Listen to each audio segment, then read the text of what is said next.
So now, when I'm going in to carve the details, then I gotta slow down a little bit.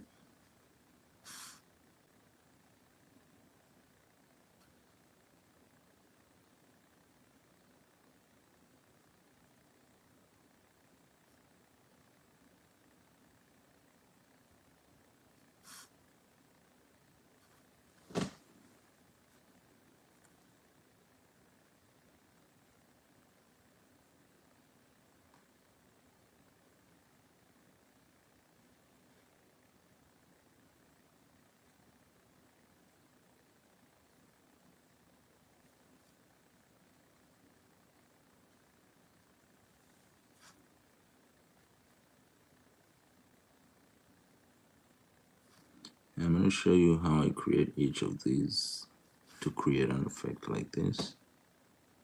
So this is the start of it.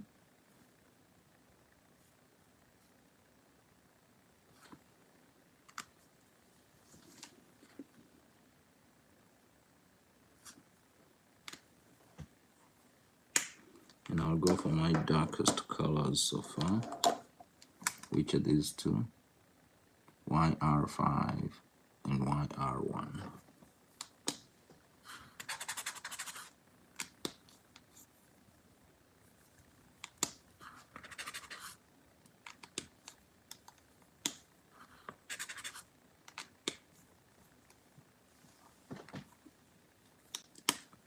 So I gotta hold my breath when it comes to creating these.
That's how I do those. So from those two, you can see how I ended up with this. I get a mixture of about 3 colors, and I make sure that I kind of blend it out and leave a little bit of a side of white on it. That later on, I'll show you what I'll do. I'll grab the white ink and slowly do this, like that. That's how I got that damage. That's how I get that damage kind of feel to it. It's not a realistic orange, but I like what it shows me in the end.